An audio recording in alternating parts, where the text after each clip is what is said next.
السلام علیکم ورحمۃ اللہ وبرکاتہ۔ آپ کی روزمرہ مسائل اور ان کا حل اس نشست سے دوبارہ آپ حضرات کے سامنے حاضر ہو چکا ہو۔ آپ کے جتنے سوالات ہیں وہ ضرور آپ کمنٹ کریں، لیکن اس سے پہلے ضرور ہی اس پروگرام کو صدقہ جاریہ کے غرض سے اور صدقہ جاریہ کی نیت سے آگے شیئر کیجیے۔ ضرور اپنا سوال کمنٹ کرے، ضرور خپل سوال چلے کمنٹ کئی اور دا پروگرام مخی صبر چی تاسو دے شیئرنگ کوئی، انشاءاللہ عمر بسوالات رضی مختلف۔ ایک بھائی نے یہ سوال کیا جس کا تعلق ہے کوئٹہ سے، اسماعیل، کہ بہت سارے لوگ ایسے ہوتے ہیں کہ جن کو فوج میں محاذ پر بھیجے جاتے ہیں، بعض لوگوں کو 15 دن کی تشکیل کے لیے، بعض لوگوں کو 10 دن پر۔ اسی طرح بہت سارے تبلیغی حضرات ہوتے ہیں کہ فلاں جگہ تشکیل ہو گئی، وہاں پر 10 دن ٹھہرنا ہے، فلاں جگہ 15 دن ٹھہرنا ہے۔ تو اب وہ لوگ قصر نماز پڑھیں گے یا مکمل رکعت پڑھیں گے نماز کے؟ اس کا جواب یہ دیکھیے، جن فوجیوں کو محاذ پر بھیجا جاتا ہے، ایک محاذ پر وہ چلے گئے اور وہاں پر ان کا نیت ہو 15 دن، پھر تو پورا نماز پڑھیں گے۔ لیکن چونکہ عام طور پر محاذوں پر جن کو بھیجا جاتا ہے تو وہاں پر جی پتہ نہیں ہوتا کہ 15 دن ٹھہرنا ہے یا 10 دن ٹھہرنا ہے یا 30 دن ٹھہرنا ہے، بلکہ ممکن ہے کہ 2 دن کے بعد محاذ کو فتح کر کے آدمی دوسرے طرف پر چلے جائے، یہ بھی ممکن ہے کہ 2 مہینے 3 مہینے وہاں پر ٹھہرے رہے۔ تو جو حضرات جہاد میں مصروف ہوتے ہیں محاذوں پر، تو ان کا حکم تو یہ ہے کہ ان کے چونکہ وقت متعین نہیں ہوتا، یہ پتہ نہیں ہوتا کہ کل جائے یا آج جائے، اگر وہ وہاں پر 2 مہینے بھی رہے تو وہاں پر وہ قصر نماز پڑھے گی، اس لیے کہ مکمل نماز اس وقت پڑھیں گے جب 15 دن ٹھہرنے کی نیت ہو۔ جبکہ جو لوگ محاذ پر لڑتے ہیں تو ان کا یہ نیت نہیں ہوتا کہ ہم 15 دن رہیں گے یا 2 مہینے رہیں گے یا 1 دن رہیں گے، لہٰذا وہ قصر نماز پڑھیں گے۔ دوسرا سوال جو انہوں نے کیا ہے کہ بہت سارے لوگ ایسے ہوتے ہیں جو تبلیغ میں چلہ لگاتے ہیں، بعض 4 ماہ لگاتے ہیں، ان کی مختلف جگہوں میں تشکیلیں ہوتی ہے، تو وہاں پر وہ پورا نماز پڑھیں گے یا قصر کریں گے؟ تو اس کا جواب بھی یہی ہے، اگر ان کی تشکیل کسی ایسے علاقے میں ہو گئی کہ وہاں پر انہوں نے 15 دن ٹھہرنے کی نیت کی تو اس وقت تو وہ پورا نماز پڑھیں گے، لیکن اگر 15 دن سے کم ٹھہرنے کی نیت کی ہے تو اس صورت میں وہ پورا نماز نہیں پڑھیں گے بلکہ قصر کریں گے۔ تیسرا سوال یہ ہے کہ یہ جو ڈیراور حضرات ہوتے ہیں، پشاور سے کراچی کی طرف جاتے ہیں، کراچی سے پشاور کی طرف، یعنی دن اور رات مسلسل ان کا سفر رہتا ہے، تو اب اس صورت میں وہ قصر پڑھیں گے یا پورا نماز پڑھیں گے؟ تو اس کا جواب یہ ہے، اگر مقیم امام کے پیچھے وہ اقتدا کرے پھر تو پورا پڑھیں گے، لیکن اگر وہ اکیلے نماز پڑھتے یا صرف مسافر ہے وہ نماز پڑھتے ہیں تو اس صورت میں وہ قصر پڑھیں گے، اگرچہ پورا سال وہ سفر کرتا رہے تب بھی وہ قصر نماز پڑھیں گے، پورا نماز نہیں پڑھیں گے۔ واللہ تعالی اعلم بالصواب۔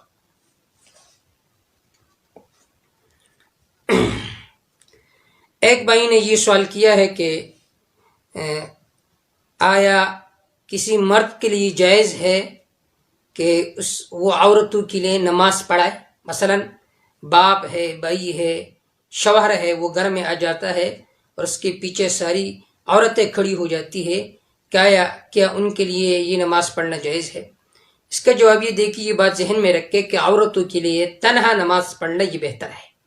پھر بھی اگر کسی محرم نے، یعنی باپ نے، بیٹے نے، بھائی نے ان کے لیے جماعت کروائی تو ان کی نماز ہو جائے گی بغیر کسی کراہت کے۔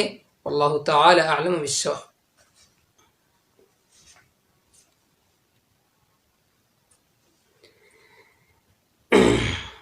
ایک بھائی نے یہ سوال کیا ہے کہ بینک میں ملازمت کرنا کیسا ہے؟ پھر اس میں مختلف برانچ ہوتے ہیں، کوئی چوکیداری میں مصروف ہوتا ہے، کوئی کیشر کا کام سنبھالتا ہے، مثلا جو سودی بینک ہے، حبیب بینک ہے یا کوئی اور بینک ہے، اس میں نوکری کرنا جائز ہے یا جائز نہیں ہے؟ اس کا جواب یہ ہے، دیکھیے مروجہ بینکوں میں طریقے تمویل چونکہ سودی ہے اور بینک اپنے ملازمین کو تنخواہ بھی سود کی کمائی سے ادا کرتا ہے، اسی طرح بینک میں سودی معاملات جو ہوتے ہیں ان کے وہ تعاون کرتے ہیں، معین بھی ہے سودی معاملات کا، لہٰذا بینک میں ہر قسم کی نوکری ناجائز اور حرام ہے۔ حضرت جابر رضی اللہ تعالیٰ عنہ فرماتے ہیں، قال رسول اللہ صلی اللہ علیہ وسلم، آپ صلی اللہ علیہ وسلم نے فرمایا کہ لعن رسول اللہ صلی اللہ علیہ وسلم، حضرت جابر رضی اللہ تعالیٰ عنہ فرماتے ہیں کہ لعن رسول اللہ صلی اللہ علیہ وسلم، اللہ کے رسول صلی اللہ علیہ وسلم نے لعنت بھیجا ہے کس پر؟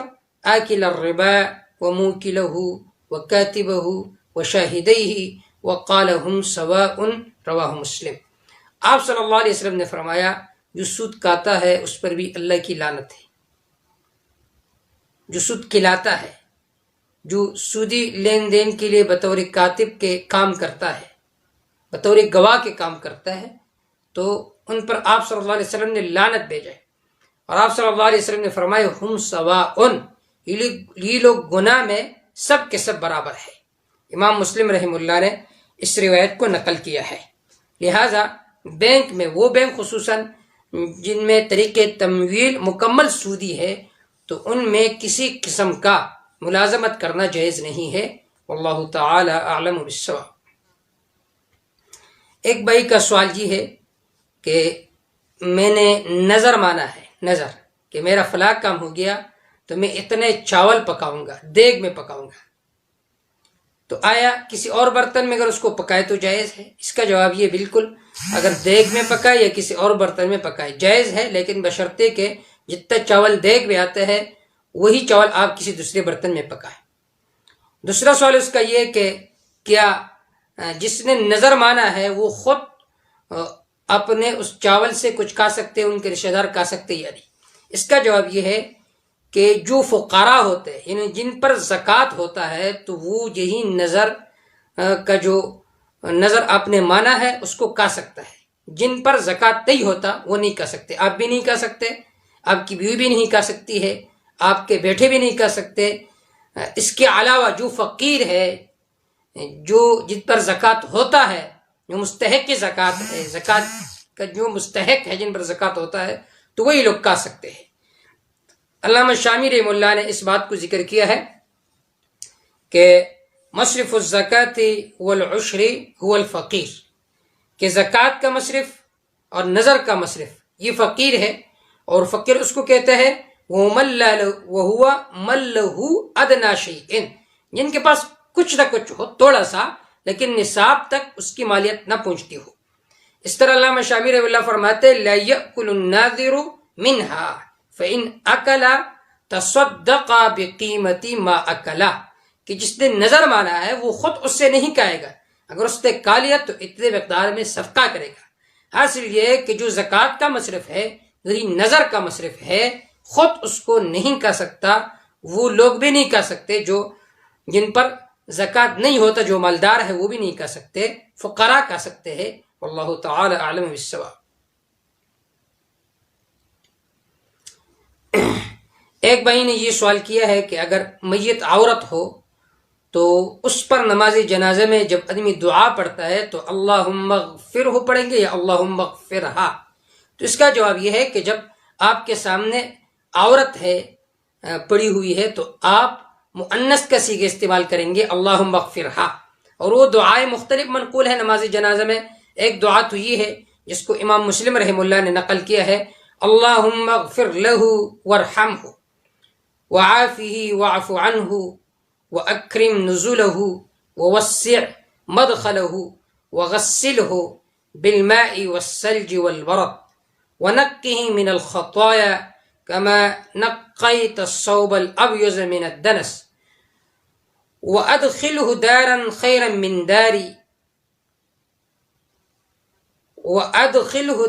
خيرا من داري وأهلا خيرا من أهلي وزوجا خيرا من زوجي وَأَدْخِلْهُ الْجَنَّةَ وَأَعِذْهُ مِنْ عَذَابِ الْقَبْرِ وَفِي بَعْضِ رِوَایَةٍ وَمِنْ عَذَابِ النَّارِ رواہ مسلم۔ تو اگر مرد ہو میت تو ہو لفظ آپ استعمال کریں گے، اگر عورت ہو تو وَأَدْخِلْهَا اللہم اغفر لها، اس طرح الفاظ استعمال کریں گے۔ واللہ تعالی اعلم بالصواب۔ ایک بھائی نے یہ سوال کیا ہے کیا انڈواس پر زکوٰۃ لازم ہے یا نہیں؟ مثلا آپ کی دکان ہے، آپ نے کسی کو انڈواس روپے دی ہے، 2 لاکھ 3 لاکھ دکان کے مالک کے پاس ہے، تو زکوٰۃ لازم ہے یا نہیں؟ الجواب، جو انڈواس آپ کا ہے کسی دکان کے مالک کے پاس رکھا ہوا ہے، وہ بھی آپ کا مال ہے، لہذا اس کا زکوٰۃ نکالنا آپ پر لازم ہے۔ واللہ تعالی اعلم بالصواب۔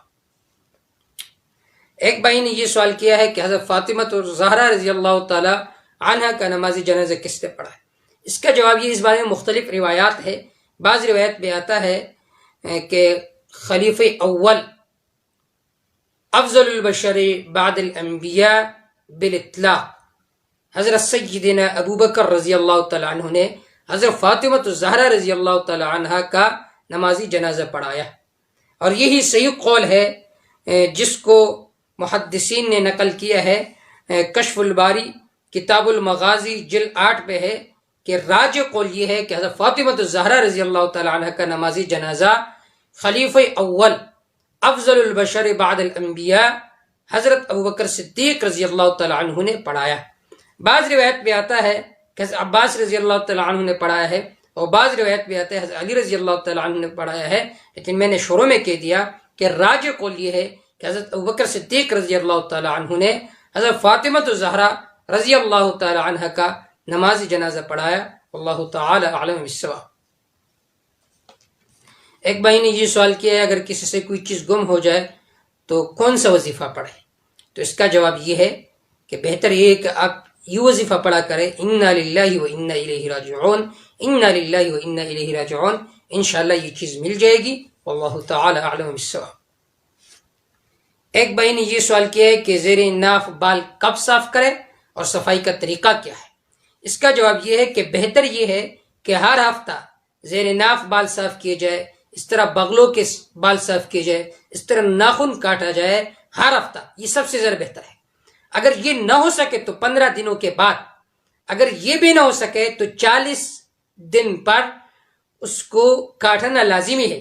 اس کے بعد اگر کوئی نہیں کاٹتا زیر ناف بال کو، بغلوں کے بالوں کو، ناخن کو، تو یہ مکروہ تحریمی ہے اور اس کو گناہ ملے گا اور اس کو سزا ملے گا۔ آپ صلی اللہ علیہ وسلم نے فرمایا، ابو ہریرہ رضی اللہ تعالیٰ عنہ فرماتے ہیں کہ آپ صلی اللہ علیہ وسلم نے فرمایا کہ الفطرۃ خمس، 5 چیزیں جن کو خصال فطرت کہا جاتا ہے، یا بعض روایت میں خمس من الفطرہ، ان میں الختان ختنہ کرنا، والاستحداد وتقلیم الاظفار ونتف الابط وقص الشارب، کہ ختنہ کرنا ہے، اسی طرح زیر ناف بال کٹنا ہے، بغلوں کے بالوں کو کاٹنا ہے، اسی طرح وہ تقلیم الاظفار ناخن کاٹنا ہے، مونچھوں کو کاٹنا ہے، اس کو خصال فطرت کہا جاتا ہے۔ اور پھر روایت میں ہے کہ آنے کے بال کو کاٹتا ہے، زیر ناف بال کاٹتا ہے، اور زیر ناف بال جتنا ہو سکے اس کے ارد گرد سے جتنی بھی گندگی ہے ان سب کو صاف کرنا چاہیے۔ الشعر فوق الذکر الرجل، کہ آدمی کے ذکر کے ارد گرد جتنے بھی بال ہیں ان سب کو کاٹنا چاہیے، پیچھے کی طرف سے بھی جتنا آپ سے ہو سکے جہاں پر بھی گندگی ہے ان سب کو صاف کیا جائے۔ اسی طرح عورتوں کے لیے بھی یہی حکم ہے کہ وہ اپنے شرمگاہ کے ارد گرد یعنی آگے اور پیچھے جتنے بھی بال ہیں ان سب کو صاف کیا جائے جہاں پر بھی یہ امکان ہے کہ یہاں پر نجاست لگے گا۔ اب طریقہ کیا ہے صاف کرنے کا؟ تو جو عورت ہے وہ کریم کے ذریعے سے بھی صاف کر سکتی ہے۔ اسی طرح استحداد جس کو کہا جاتا ہے کہ لوہے والی چیز، لوہے دار چیز استعمال کی جائے، کاٹا جائے، اس کے ذریعے سے بھی صاف کر سکتی ہے۔ اس طرح مرد جو ہے زیر ناف بال ہونا ہی چاہیے کہ اس کو کاٹا جائے کسی لوہے دار چیز سے۔ البتہ جو بغلوں کے بال ہے اس میں نتف کا لفظ ہے، نتف الابط، جس کو اکیڑنا کہا جاتا ہے، اس میں اکیڑنا بہتر ہے۔ لیکن اگر آپ نے لیزر وغیرہ کے ذریعے سے اس کو صاف کیا تب بھی ٹھیک ہے۔ طبی طور پر لیزر وغیرہ کو استعمال کرنا یا زیر ناف بالوں کو اکھیڑنا یہ زیادہ مفید ہے صحت کے لیے۔ اللہ تعالی اعلم۔